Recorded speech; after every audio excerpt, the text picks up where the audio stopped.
Today I get to share my favorite part of the Spicer Planner, the Daily Planner section. Before, you may have heard that the key element to reaching your goals, forming new habits, is repetition. Repetition also helps with breaking old habits and living a more fulfilled life. The daily repetitive practice of tracking, documenting, and planning out what you want your days to look like really makes an impact on how the days do end up looking. So, in the Spicer Planner, we've got a couple sections for what you can do each day. In the daily planning section of the Spicer Planner, you're given the space to control your time and determine your top priorities for the day.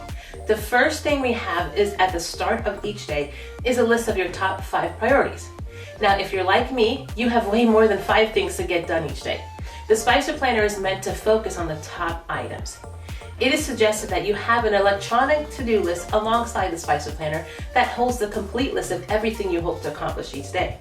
But the Spicer Planner isn't meant to replace that or suggest that other items on your list are not essential. We really want you to get into the habit of reviewing your list and determining the top 5 things you want to really focus on and can't go without accomplishing that day. Doing so will help you give some direction and focus when you start the day. And once you accomplish those top 5 things, you can turn your attention to the other things on your whole to-do list. Next, right to the right of the top 5 goal section is the space for today's appointments. I can't tell you how many times I've missed appointments or I've shown up late because I wasn't monitoring or focusing on my calendar. If you haven't heard it before, I will say it now. When you write something down, you commit it to memory much better than when just typing it. Your memory of handwritten words is tied to the movements required to make each letter. This might be what helps the memory of what we've written hang around in our brains a little bit longer. Meanwhile, pressing buttons on the keyboard activates fewer areas of the brain, so we forget what we've typed faster. So for this reason, I recommend still maintaining and using your digital calendar and your digital to-do list. But add the practice of reviewing, reflecting on, and writing down these critical details so they don't get forgotten or missed the next day. Alright, so the next section of the Spicer Planner is dedicated to your nutrition and meals. I purposely created this section to be flexible for 2 different groups of people. Some individuals like to plan out their meals ahead of time, while other groups of people like to eat at the moment, but still track and document what they have consumed. So the Spicer Planner area is flexible for both, and you can either track beforehand or afterwards. It's well known that unhealthy eating patterns can cause mood swings. Blood sugar fluctuations and nutritional imbalances are often to blame. Without a steady fuel source from foods that we eat, our minds and bodies don't function well.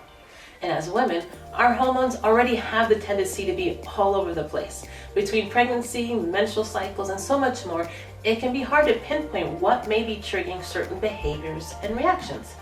Sleep, lack of sleep, sugar levels, all this plays a huge part in this. So tracking our food intake and reflecting on it later when we experience inevitable mood swings may help us determine what foods may have triggered different responses in us.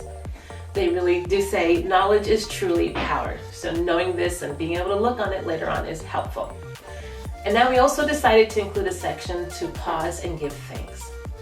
In positive psychology research, gratitude is strongly and consistently associated with greater happiness. Gratitude helps people feel more positive emotions, relish good experiences, improve their health, deal with adversity, and build stronger relationships. It is well known that the more we make gratitude and giving thanks for what we have a habit, the more positive and happy we'll feel.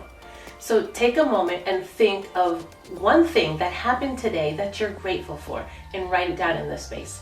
Even if it's simple that you're grateful for you're still breathing, write it down so you just have that exercise of taking a moment of gratitude. And then the last section of the daily planner is dedicated to tracking habit progress.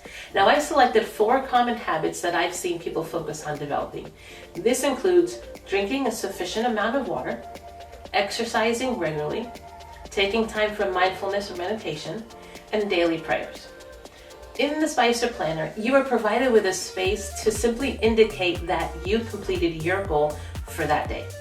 How much and what that commitment for each of you look like in that area is going to be different.